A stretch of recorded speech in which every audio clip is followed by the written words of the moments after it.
조롱입니다. 저는 사실 이게 해경 해체가 이 참사의 근본적인 해결이나 해서 해경 해체된다고 했을 때 사실은 엄청 놀랍진 않았어요. 항상 이래왔잖아요. 생각해보면요.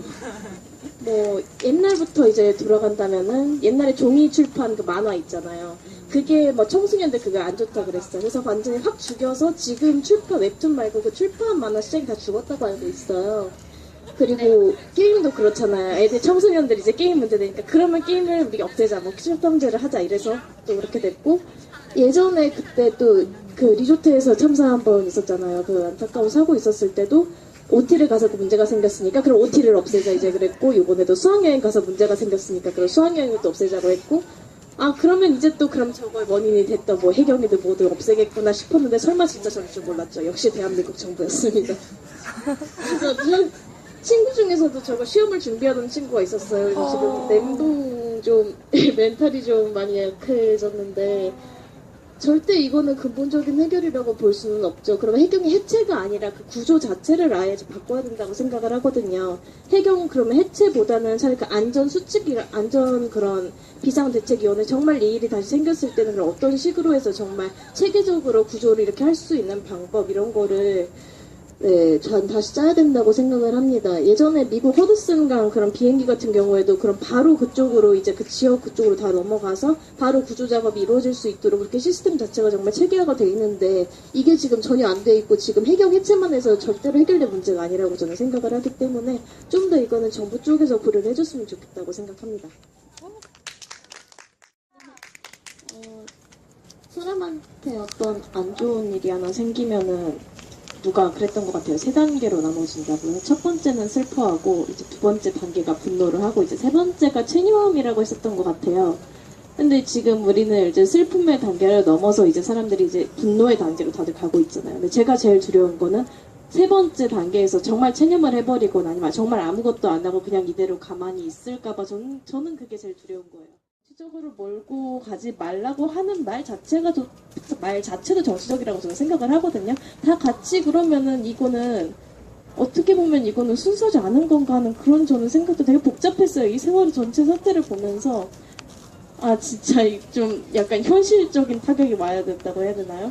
그냥 이제는 제가 이거를 어떻게 해야 되는 건지 옳은 건지도 이제 모르겠는 거예요. 그래서 좀 개인적으로 지금 정말 무서워요. 나는 내가 지금 어떻게 해야 되는가. 나름 대학생, 나름 지성인 그랬으면 난 뭔가 실천을 해야 되는데 그냥 이대로 진짜 나 이러다가 체념 단계로 갈까봐 너무 무서운 거예요.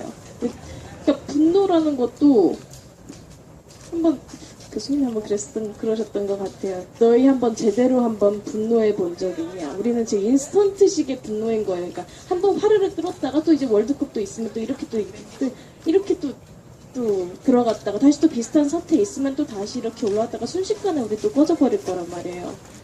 그래서 우리가 계속 기억해야 될 것 같아요. 이런 일이 있었다 그러면 계속 지금 정부에 대해서 저희는 태클을 걸 자유가 분명히 있는 거고, 이것에 대해서 반대할 우리는 목소리를 충분히 가지고 있어요. 이거를 만약에 이 자유도 허용되지 않는다면 대한민국은 더 이상 그 자유, 그 민주주의 그런 국가가 이제 절대 아닌 거라고 생각을 하기 때문에요.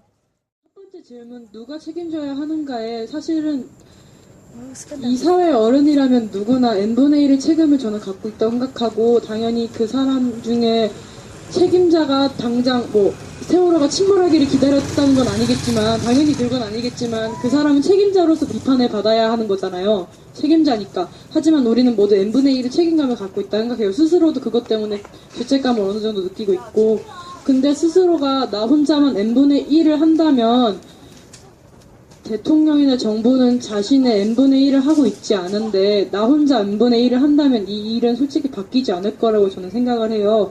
그래서 가장 스스로가 처음으로 생각했던 건 각자가 n분의 1이 아닌 1분의 n의 책임감을 스스로가 느꼈으면 좋겠다 생각했거든요. 그러니까 이 사건이 전부 다 내가 만들어낸 그런 게 아니라 이 책임을 자기도 온전하게 1분의 n만큼 느꼈으면 좋겠다라는 생각을 갖고 있었어요. 근데 가장 제가 맨 먼저 생각했던 거는 시위고 정치적인 거고 뭐고 다 상관없이 이 얘기를 지금 여기서 얘기하는 것 자체가 저는 n분의 1을 하고 있다고 생각하거든요. 누군가와 얘기를 하고 이 얘기와 공감을 하면 분명히 누군가는 들어줄 테고, 정말 작은 걸음이겠지만 이게 모이고 모여서 넘어서 요즘 많이 나오고 있는 이야기가 대한민국이라는 배가 있다면 거기에 선장은 과연 누구인가 이런 이야기를 하면서 박근혜 정부가 박근혜 대통령이 만약에 이 대한민국이라는 배를 크게 이제 방향을 잡고 있는 선장이라고 한다면 그는 이미 탈출했다라고 많은 사람들이 요즘에 이야기를 하더라고요. 그래서 저도 굉장히 씁쓸한 이야기지만 그 이야기에 많이 공감이 되고 있는 게 저의 마음입니다. 그래서 세월호 침몰에 관해서는 뭐 해경이나 언딘이나 아니면은 뭐 여러 가지 책임을 선장이나 선원들이나 여러 가지 책임을 져야 할 개인들도 있고 또 다른 조직이나 단체들도 뭐 있겠지만 가장 큰 책임은 우선 이 한 나라를 책임지고 있는 이 정부와 대통령이 제대로 즉각적인 대응을 하지 못하고 위기 상황임을 직시하지 못한 게 가장 큰 책임인 것 같아서 저는 정부에 가장 큰 책임을 물어야 한다고